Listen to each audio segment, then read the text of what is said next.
Glória a Deus. Vamos ler a palavra do Senhor em Provérbios, no capítulo 14, versículo 12.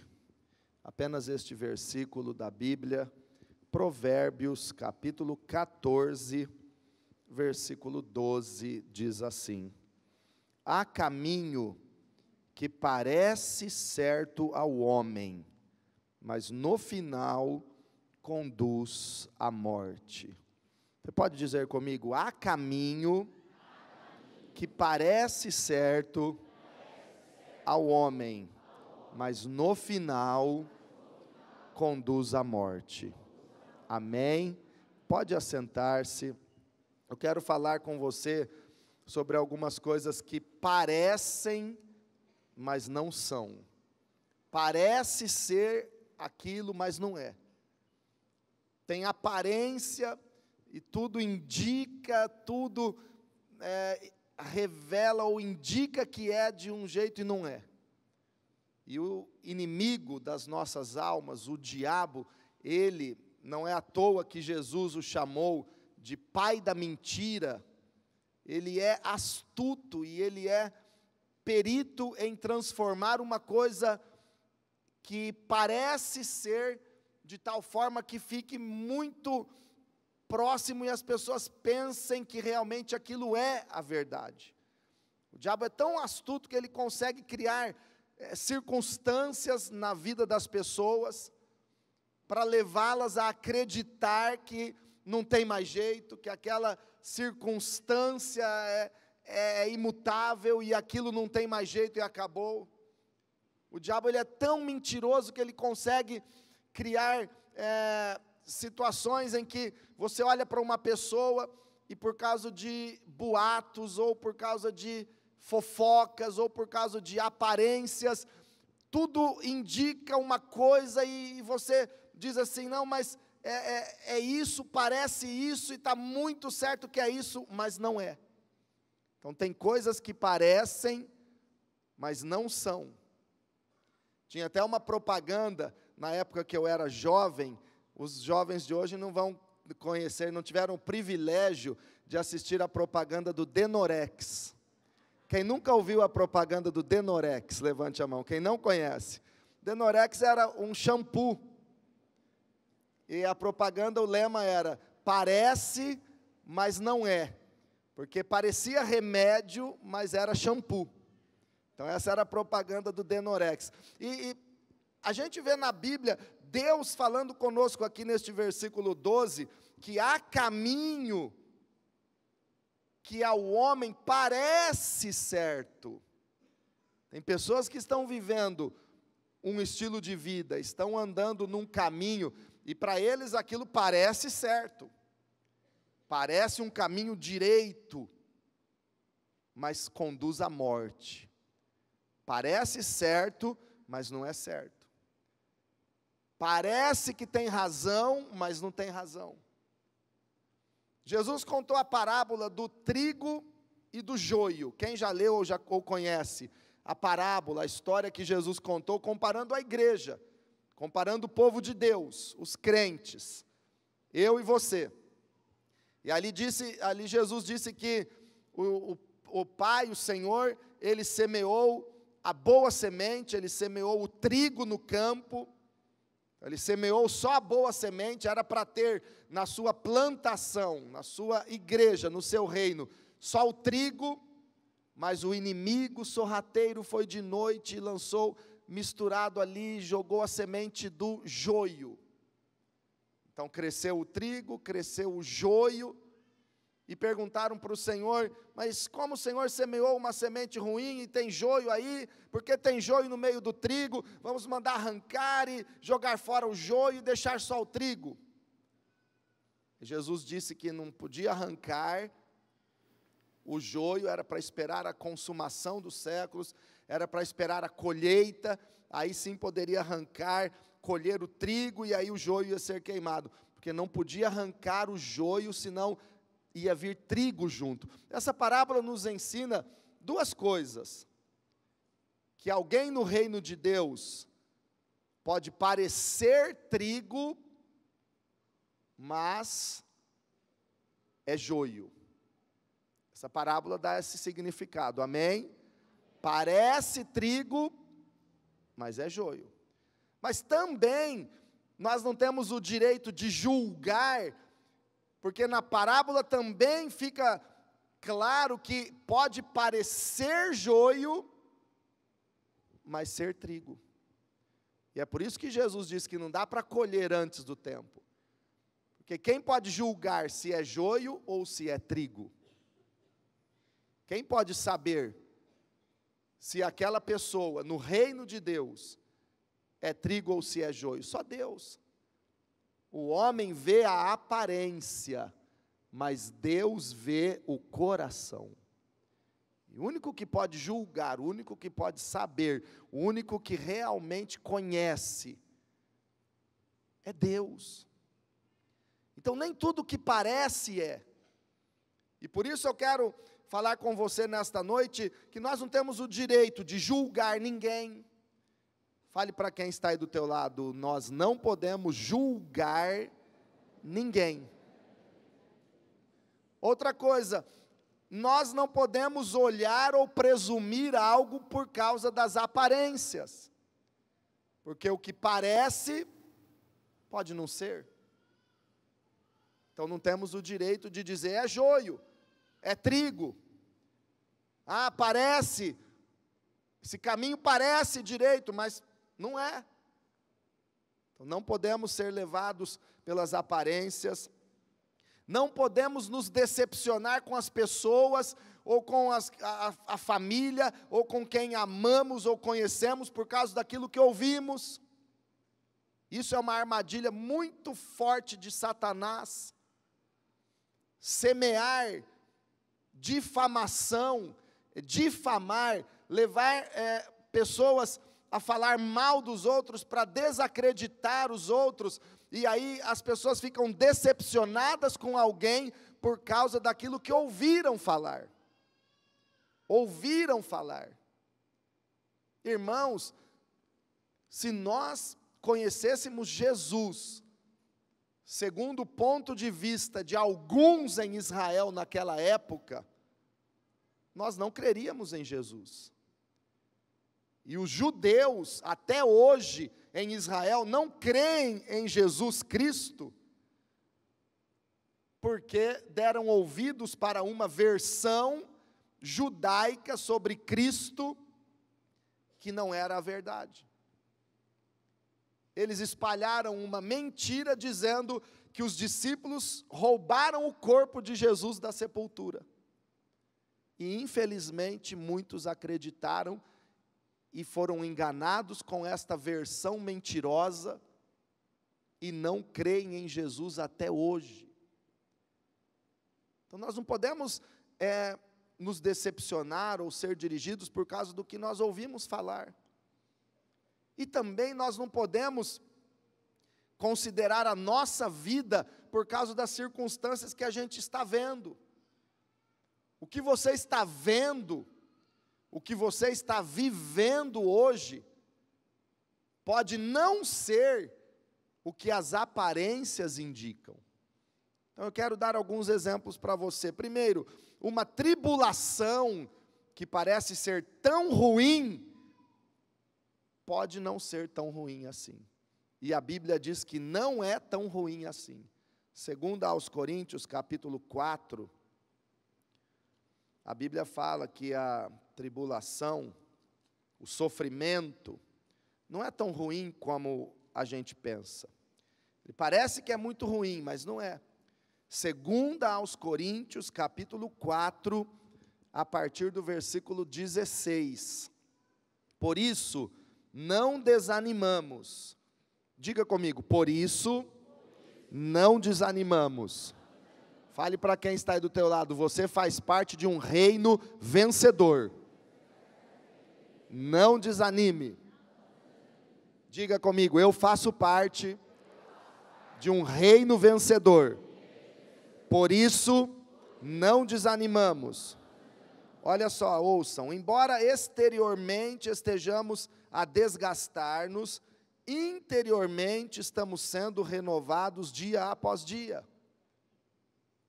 As aparências indicam que estamos nos desgastando, mas interiormente estamos sendo renovados dia após dia. Pois os nossos sofrimentos, leves e momentâneos, diga comigo, meus sofrimentos, leves e momentâneos. Ah, pastor, o meu sofrimento não é leve não, está pesado, pastor. Ei, então, compare o teu sofrimento com o sofrimento de Jesus na cruz. O teu está leve ou está pesado? Compare o seu sofrimento com o sofrimento de Jó na Bíblia.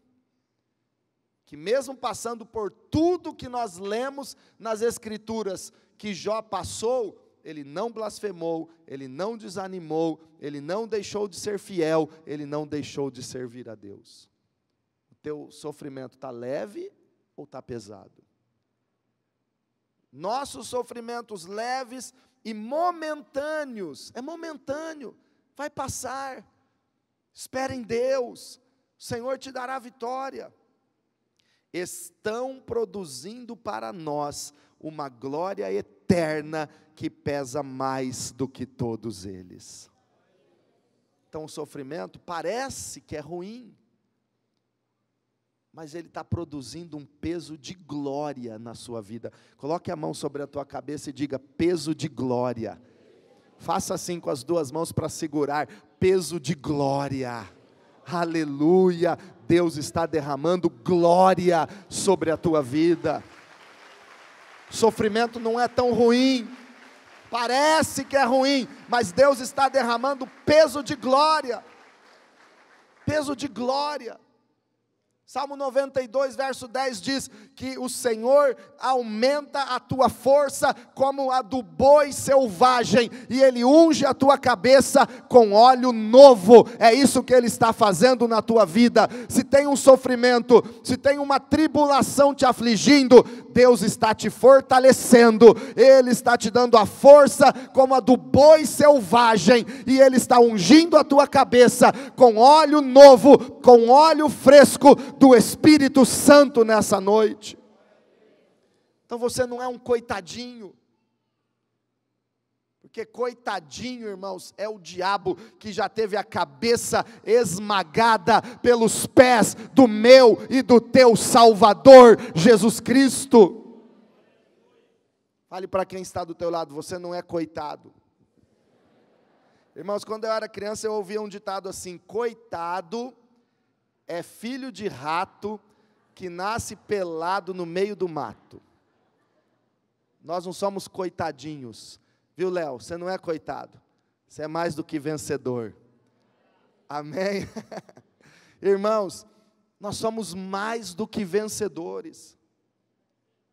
Tribulação não é para você ficar aí se fazendo de coitadinho, de vítima. Olha o versículo 18, assim fixamos os olhos, não naquilo que se vê, mas naquilo que não se vê, pois o que se vê é transitório, mas o que não se vê é eterno. Então você não olha para esse problema, você olha para a eternidade que Jesus conquistou para nós.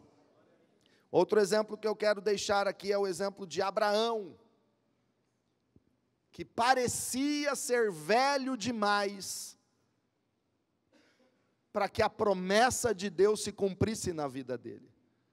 E Deus prometeu dar a Abraão um filho e fazer dele o pai de uma nação. Mas ele já estava com quase 100 anos e não tinha filhos. Sara, sua mulher, estéril, já tinha 90 anos, o ventre amortecido, e não tinham filhos.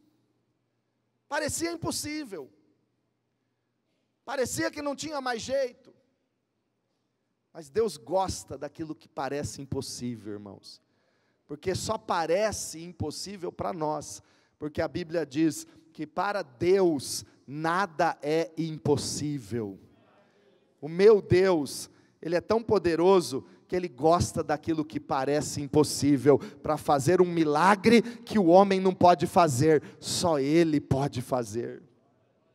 Hoje de manhã nós apresentamos aqui uma criança de um casal, e este casal, há 4 anos atrás, sofreu um acidente de moto, e a esposa foi para a UTI, chegou no hospital decretado até morte, e 2 vértebras fraturadas, e ela tem atestado de óbito, ela tem atestado depois, chegou e reviveu, e o médico disse que ela ia ficar paralítica, tem um atestado de paralisia, que estava paralítica, paraplégica, mas hoje ela apresentou o nenê aqui, andando, perfeita, ficou grávida, ganhou nenê, não ficou paralítica, porque o Deus do impossível gosta de agir em causas que parecem impossíveis, para que a glória não seja do homem, mas a glória seja de Deus.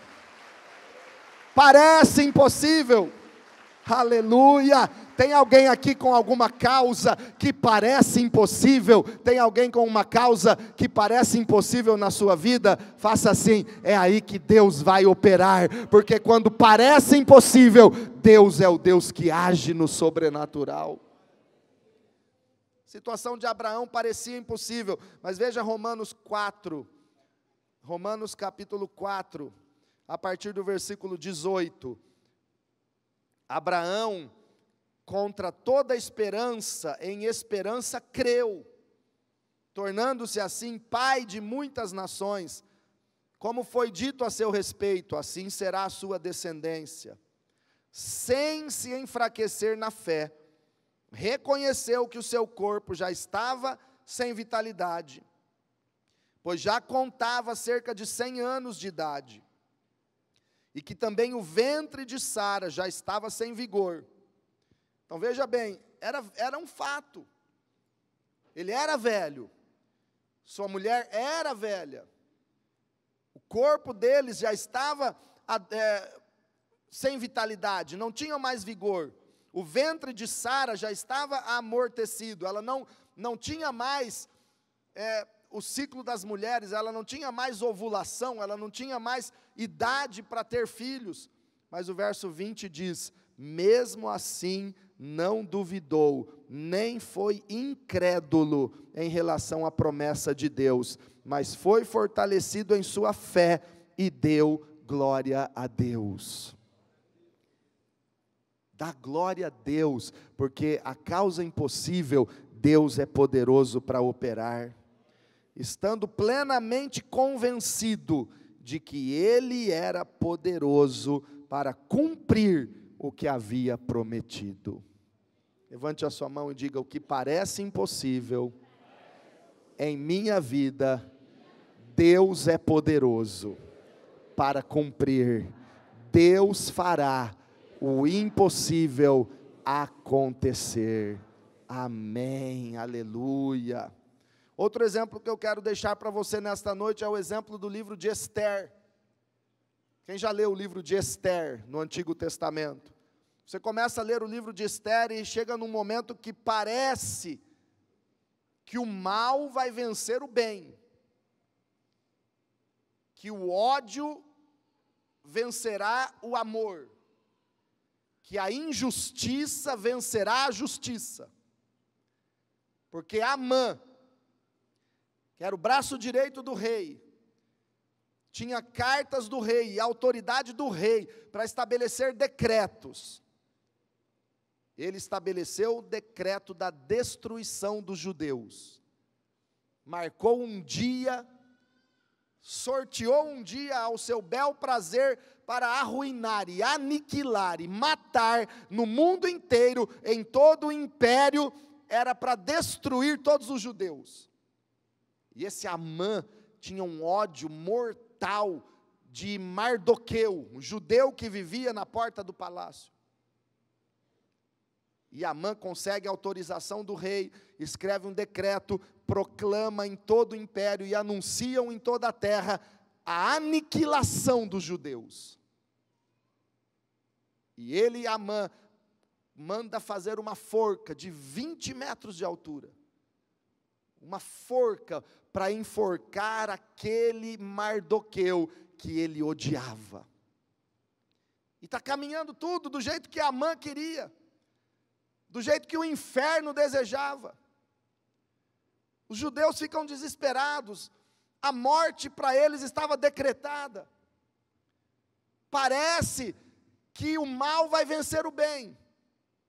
Tem horas que a gente olha ao nosso redor, mundo afora, lê notícias ou ouve noticiários e dá a impressão que a injustiça vai vencer a justiça, que o mal está vencendo o bem, que as pessoas de bem estão sufocadas, que as pessoas honestas estão a cada dia mais oprimidas. Dá a impressão de que o injusto está melhor do que o justo. Dá a impressão muitas vezes que aquele que ganha um dinheiro fácil na prostituição, no tráfico de drogas, na corrupção, no engano, dá a impressão que ele está melhor e que a vida dele é mais fácil do que daquele que trabalha honestamente e ganha o pão de cada dia e trabalha a semana inteira e luta e se esforça para chegar no fim do mês e receber o pagamento que não dá para quase nada. Dá a impressão então que o mal é melhor do que o bem. Dá a impressão, parece no livro de Esther, que as trevas iam vencer a luz. Mas nem tudo o que parece, de fato vai acontecer. Porque chega o momento da reviravolta. Chega o momento em que o próprio Amã é enforcado na forca que ele fez para Mardoqueu. Esther 7:10.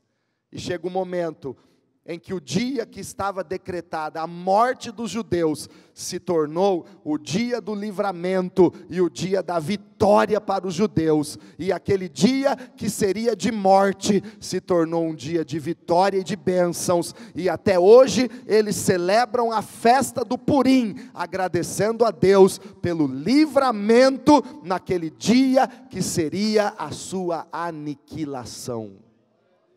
Sabe, isso que te preocupa hoje, amanhã será o motivo do teu testemunho para glorificar o nome de Jesus.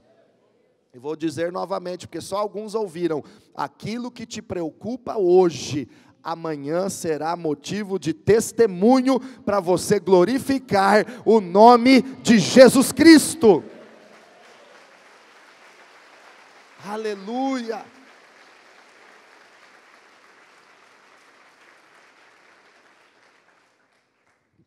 Parece que a injustiça vai vencer a justiça, mas não vai, porque o bem vence o mal, a luz vence as trevas, a justiça prevalece sobre a injustiça. Há caminhos que parecem direito, mas não são. Outro exemplo que na Bíblia nos chama muito a atenção, é o exemplo de Ezequias. Parecia tudo acabado, morte certa. E Deus até mandou o profeta Isaías falar para ele: rei, põe em ordem a tua casa, porque morrerás. Então, realmente parecia o fim de Ezequias. Tem momentos que você acha que não tem mais jeito. Aquela doença é para a morte. Esse problema no casamento é irreversível, só o divórcio. Esse problema financeiro, problema na empresa, não tem jeito, tem que fechar as portas. Mas Ezequias, a Bíblia diz que ele virou o rosto para a parede e começou a orar e chorar e dizer: Deus, lembra-te da minha fidelidade, lembra-te de que eu te servi com um coração sincero e verdadeiro. Deus, lembra-te de mim, Senhor, tenha misericórdia de mim, ó Deus. A Bíblia diz, irmãos, que Ezequias orou, E quando ele estava orando e clamando ao Senhor, Isaías já estava saindo do palácio. Deus falou com o profeta: volte lá, Isaías, e diga para o rei Ezequias, ele vai viver. E Isaías voltou e disse: ó rei, assim diz o Senhor, você não vai morrer, Deus está te acrescentando 15 anos na sua vida, porque o Senhor ouviu o teu clamor, ouviu a tua oração, e acrescentou mais 15 anos na tua vida. A oração de Ezequias mudou o destino que estava traçado. Sabe por que tem casamento sendo destruído? Sabe por que tem pessoas fechando as portas e desanimando? Sabe por que tem crente voltando atrás? Sabe por que tem pessoas aceitando uma derrota e uma sentença de morte na sua vida? Porque está faltando dobrar os joelhos no chão e não voltar o rosto para uma parede, ou para uma imagem, ou para um objeto, não, mas voltar o rosto para Jesus e buscar a face daquele que deu a vida por você e pode mudar a tua história. Quando você clamar, Deus vai ouvir o teu clamor e vai te dar a vitória e o livramento, e Ele pode mudar o que está decretado contra a sua vida. Parece o fim, mas não é. Quando alguém crê em Deus e ora, a oração move o céu e pode mudar a tua história. Outro exemplo que me chama a atenção na Bíblia, de que parecia o fim, parecia o sepultamento dos sonhos, mas não era, é a vida de José.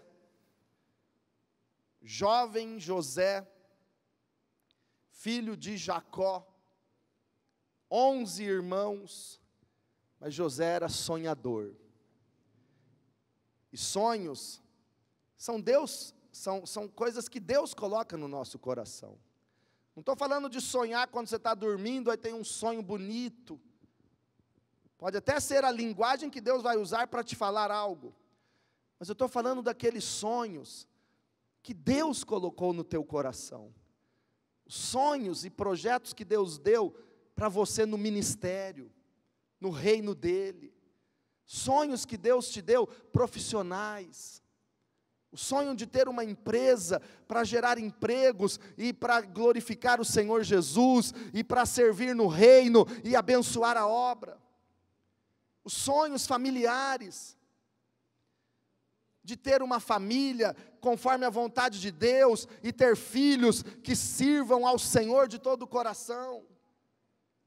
Sabe quem colocou estes sonhos no seu coração? Foi Deus. Foi Deus. Mas muitas vezes o diabo quer enterrar os teus sonhos. José era sonhador. Tem alguém sonhador aqui?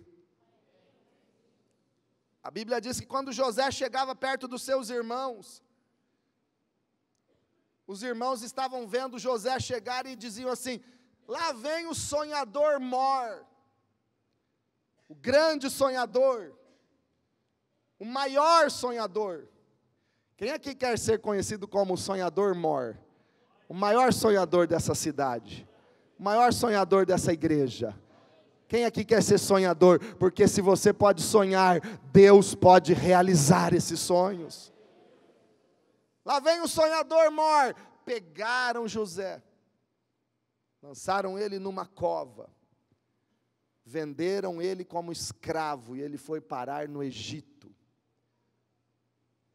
E os sonhos dele? Agora escravo no Egito, trabalha para o seu senhor Potifar com toda a lealdade. Mas a mulher de Potifar conta uma história e cria uma mentira que parecia verdade. Pareceu verdade para muitos, mas não era verdade. E José foi parar na prisão. Cadeia, esquecimento. Onde estão os sonhos do sonhador mor da família de Jacó? Pareciam enterrados, Parecia que José nunca mais teria um futuro brilhante, como ele sonhava. Talvez os teus sonhos da juventude, de ter um futuro brilhante, estão sepultados. Mas nesta noite Deus está dizendo que quer restaurar os teus sonhos, porque essa sepultura não é lugar para o teu sonho. O que parece que não tem mais jeito, que está perdido, não é a verdade, porque Deus é um Deus que restaura sonhos. José estava na prisão, no cárcere, e os sonhos dele, não tinha perspectiva mais nenhuma de futuro. Mas num dia, logo pela manhã, mandaram chamar José, lá na cadeia. Disseram para ele: José, o faraó quer falar contigo. O rei está te chamando. Fale para alguém aí perto de você: o rei está lhe chamando hoje.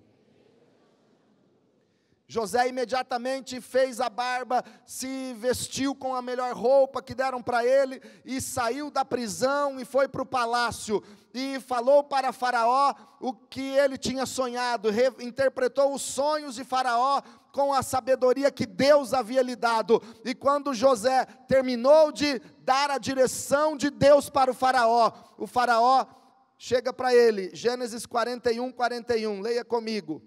E o faraó diz assim para José, Gênesis 41, 41, e o faraó prosseguiu: entrego a você agora o comando de toda a terra do Egito. Ele saiu da cadeia de manhã, ele foi para o palácio, e Faraó o constituiu governador de todo o Egito. De manhã ele estava preso, à tarde ele era o governador de toda a terra. De manhã ele era um escravo prisioneiro, à tarde ele comandava toda uma grande e poderosa nação. Eu não sei como você chegou aqui, talvez de manhã você estava perdido, talvez ontem você estava no lamaçal do pecado, talvez a semana passada você estava destruído e sem esperança, mas hoje Deus muda a tua história, porque o que parecia perdido não está perdido. Deus está entregando o comando nas tuas mãos, e hoje a tua história será transformada. Deus é fiel.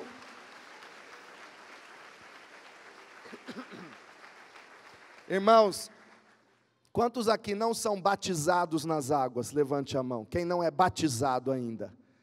Eu não sei, eu não conheço a sua história, eu não sei como está sua vida, o que você pensa, o que você crê, mas eu sei que Jesus te ama, e Ele morreu na cruz por você, para mudar a tua história, e eu sei que daqui 2 domingos, no dia 25 de novembro, nós vamos ter um batismo aqui, nos 3 cultos do domingo, dia 25, e você vai descer as águas batismais, glorificando o Senhor Jesus, entregando tua vida para Ele, e a tua história vai ser transformada como a de José. Um dia você está no poço, na cova, na cadeia, na escravidão. No outro dia você está assentado com os príncipes do Senhor, porque Ele é o Deus Salvador. É Deus que faz a obra. Dia 25, eu vou ver muitos de vocês aqui, e a igreja vai glorificar, porque Deus salvou a tua vida. Olha o faraó falando para José no verso 42, em seguida o faraó tirou do dedo o seu anel selo e colocou-o no dedo de José. Mandou-o vestir linho fino e colocou uma corrente de ouro em seu pescoço. Também o fez subir em sua segunda carruagem real. À frente os arautos iam gritando: abram caminho. Assim José foi colocado no comando de toda a terra do Egito. Deus vai mandar os anjos na tua frente, abrindo caminho e dizendo: abram o caminho, porque aqui vai alguém que eu revesti de autoridade, alguém que eu ungi com óleo novo, alguém que tem a força do boi selvagem, alguém que tem um anel de autoridade do Espírito Santo nas suas mãos, alguém que é revestido com a bênção de Deus, alguém que se assenta na carruagem real, para Deus honrar aqui na terra. Mas parecia acabado. Parecia que José nunca mais ia dar nada na vida. Se você está assim, as pessoas olham para você e não acreditam que pode virar nada, que você não tem mais nenhuma expectativa, parece o fim, mas é o começo. E Deus te reveste de autoridade nessa noite. Outro exemplo, para mim marcante, é o exemplo de Moisés. Moisés parecia que estava tão bem no palácio do Egito. Ele foi criado no palácio do Egito, com toda a mordomia, com toda a riqueza, com todo o conforto, com toda a ciência e conhecimento do Egito. Ele foi criado como o filho da filha de Faraó. Melhores comidas. Ele tinha rodízio de picanha e bife ancho todo dia. Ele tinha uma TV 4K de 120 polegadas. Ele tinha o melhor smartphone da época. Ele tinha uma BMW. Tudo naquela época, né? Ele tinha toda a riqueza, todo o conforto, mas faltava alguma coisa.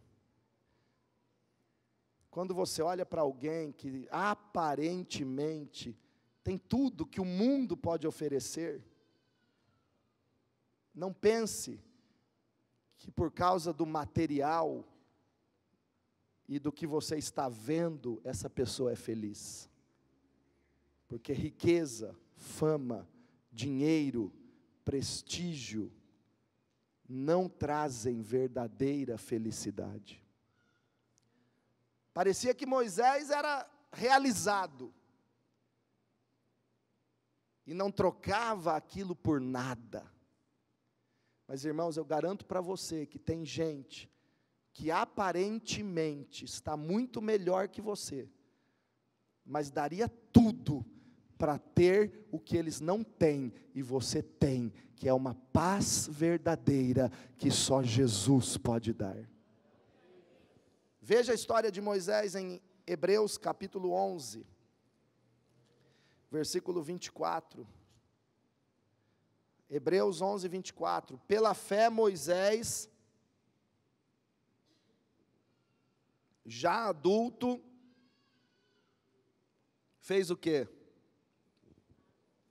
Pela fé Moisés, já adulto, recusou ser chamado filho da filha de Faraó. Diga comigo, Moisés recusou. Parecia que estava num paraíso no palácio, mas ele recusou aquilo, porque nem tudo que parece ser bom, de fato é bom. Parecia uma maravilha, mas faltava algo que só Deus podia dar. Sabe aquilo que o inimigo coloca diante de você e que parece ser tão bom? Cuidado, porque está cheio de veneno mortal do inferno.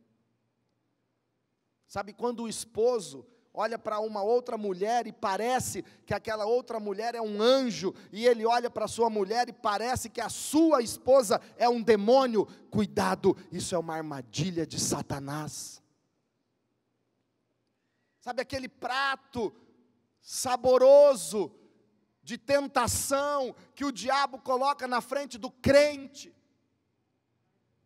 para o crente cair em tentação. Parece bom, parece gostoso, mas conduz à morte. Provérbios diz que o copo de vinho, quando espumando no copo, parece tão atraente. Cuidado, porque uma serpente vai lhe morder e aquilo vai lhe trazer morte. O vício quer te dominar. Parecia que Moisés estava tão bem e tão feliz no palácio, mas ele sabia que o maior valor e a maior riqueza para ele não era o que ele tinha no palácio, era o que Deus tinha para a vida dele. Eu quero te dizer que o melhor de Deus para você é aquilo que vem do céu e não aquilo que a terra pode te oferecer. Moisés recusou. Versículo 25: preferindo ser maltratado com o povo de Deus, a desfrutar os prazeres do pecado durante algum tempo. Diga comigo: preferindo ser maltratado, preferindo sofrer com o povo de Deus, do que desfrutar os prazeres do pecado. Parece que o prazer do pecado é melhor, mas é mentira, é pior. Moisés preferiu ser maltratado. Na hora que eu apontei, vocês tiraram, né? Ele preferiu ser maltratado. Ei, o que é que você tem escolhido na sua vida? O que é que você tem preferido para você e o que é que você tem preterido e lançado fora da tua vida? Será que as tuas escolhas estão certas? Há caminho que ao homem parece certo, mas será que é o caminho certo? Será que é o caminho de Deus? Ou será que você está andando por um caminho que conduz à morte, que conduz ao inferno? Moisés preferiu ser maltratado, porque ele não olhava para a aparência. Olha o versículo 26. Por amor de Cristo, considerou sua desonra uma riqueza maior do que os tesouros do Egito, porque contemplava a sua recompensa. Deus tem uma recompensa para mim e para você, maior do que os tesouros deste mundo. E para encerrar, irmãos, eu quero ir para Mateus 27 e falar para você sobre a morte de Jesus. Parecia a derrota de Jesus na cruz, a derrota do plano de Deus. Mateus 27, versículo 39 em diante. Jesus foi açoitado, sangue escorreu em todo o seu corpo. Jesus recebeu cusparadas no seu rosto. Jesus foi humilhado, envergonhado. Isaías 53 diz que não havia nele beleza alguma que o desejássemos, sem parecer nem formosura, desfigurado. Parecia a derrota do Filho de Deus naquela cruz.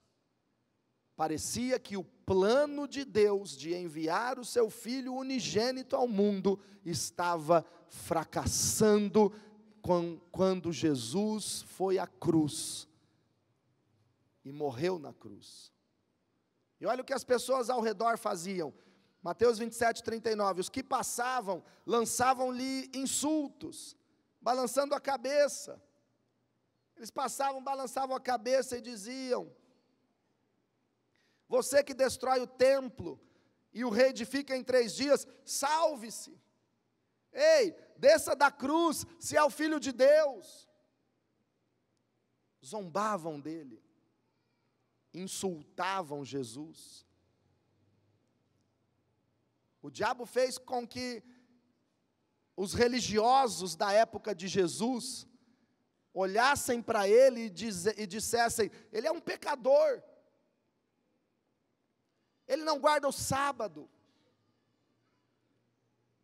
ele fala que destrói o templo e o reedifica em 3 dias, ele é um mentiroso. Na Bíblia está escrito que chamaram Jesus até de endemoninhado.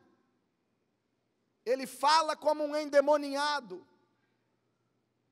Ele fala e faz as coisas por Belzebu, o príncipe das trevas.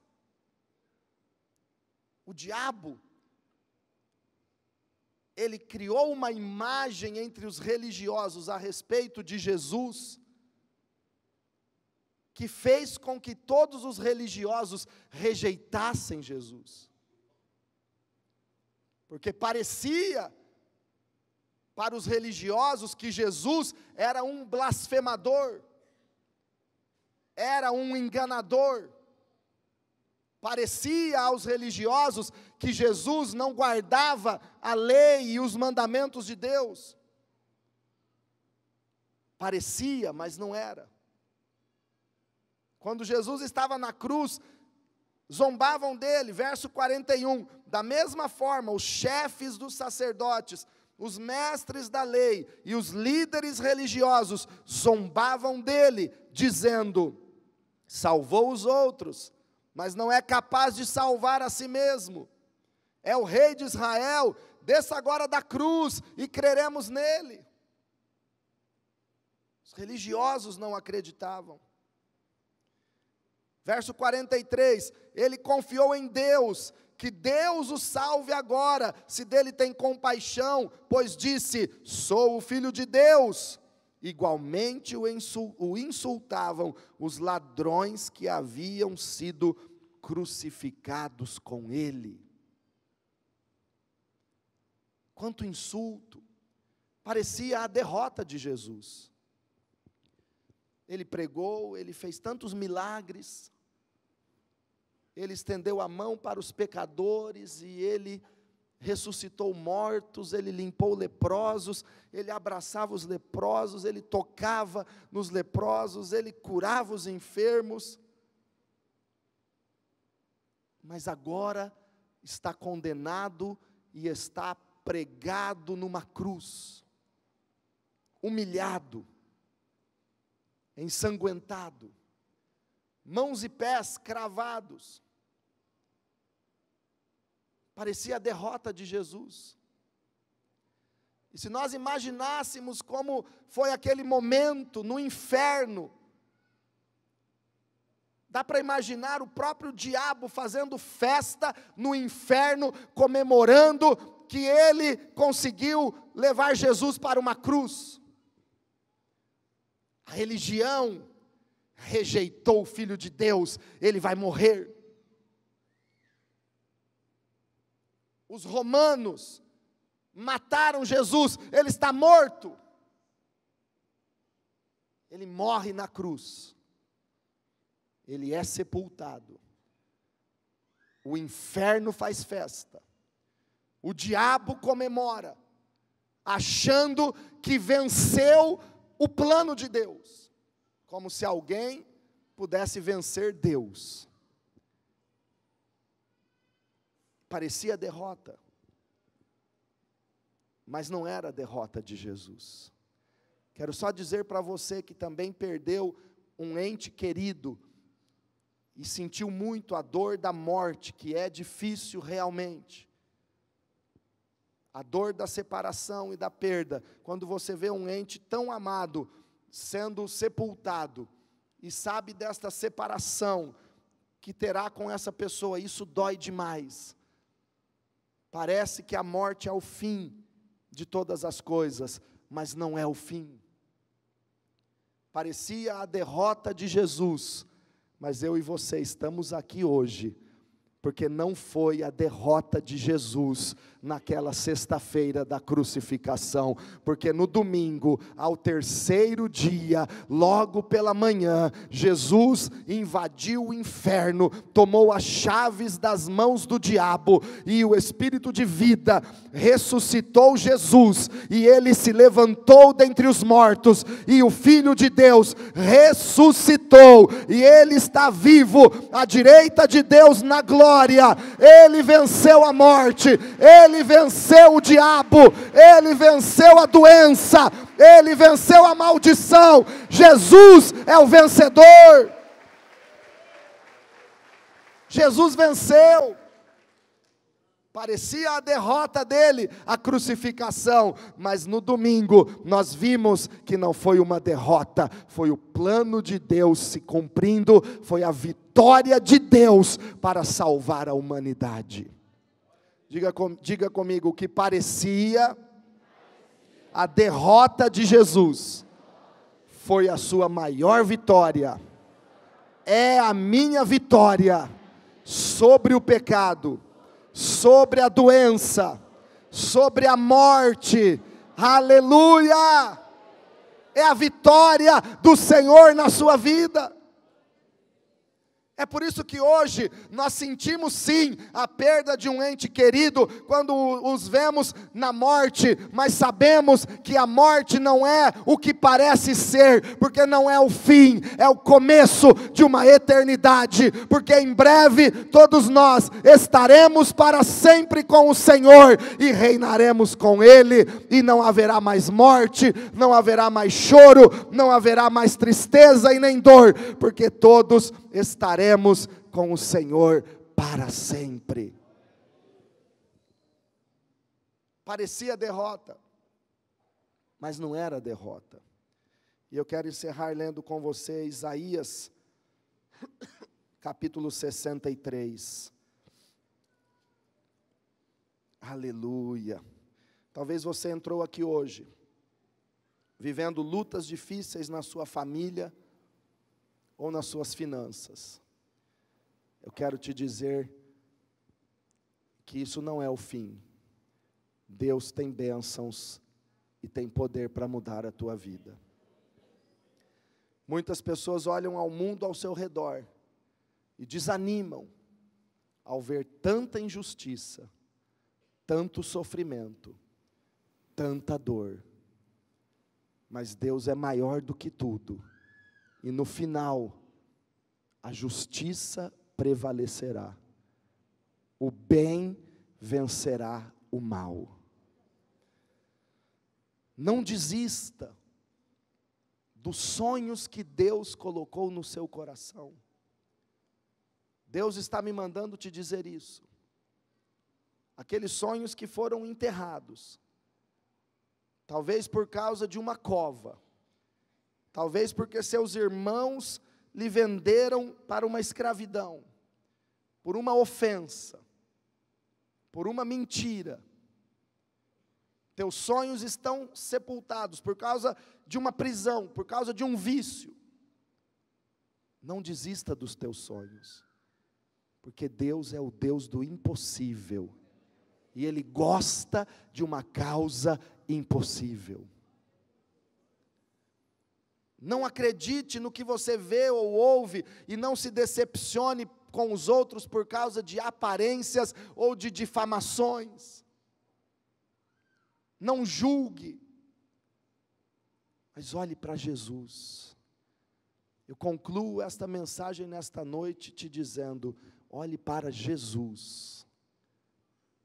Ele é a verdade. Ele é o verdadeiro Senhor da minha e da sua vida.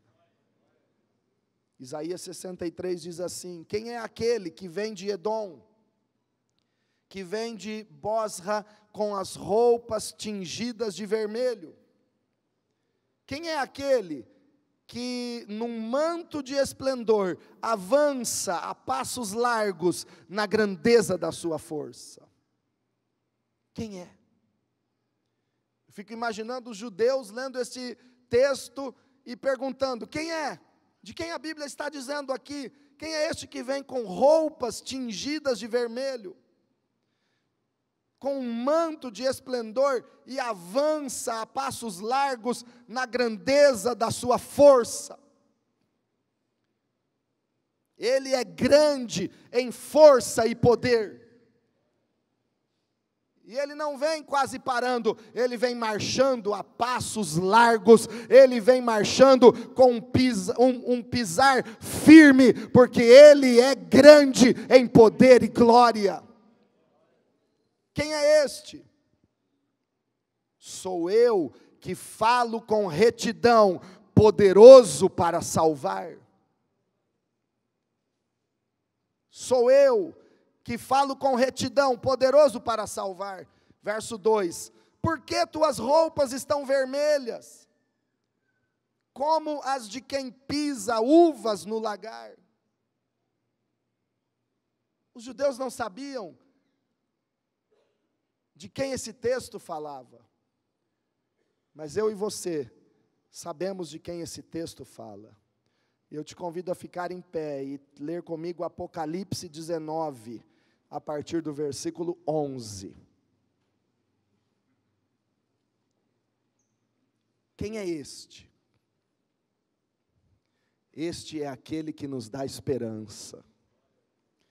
Este é aquele que nos faz acreditar que quando tudo parece que não tem mais jeito, ainda tem jeito. Este é aquele que nos lavou dos nossos pecados. Suas vestes foram salpicadas e manchadas de sangue, para que hoje as minhas vestes e as tuas vestes sejam brancas, alvejadas e lavadas nesse sangue poderoso. Apocalipse 19, 11 diz assim: vi os céus abertos, e diante de mim um cavalo branco, cujo cavaleiro se chama Fiel e Verdadeiro. Diga comigo: fiel e verdadeiro. Ele julga e guerreia com justiça. Seus olhos são como chamas de fogo, e em sua cabeça há muitas coroas, e um nome que só ele conhece, e ninguém mais. Está vestido com um manto tingido de sangue. Olha aqui novamente, está vestido com um manto tingido de sangue, e o seu nome é Palavra de Deus. O seu nome é Verbo de Deus.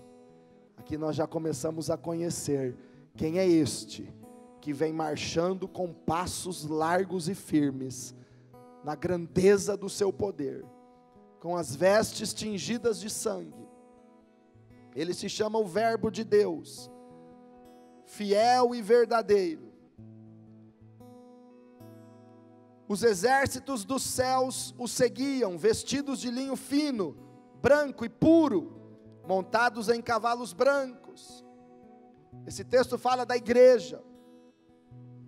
Esse versículo fala de nós. Nós temos vestes brancas, nós nos vestimos de linho puro, branco, fino, resplandecente, porque Ele salpicou a sua veste com o sangue que Ele derramou, para branquear as nossas vestes.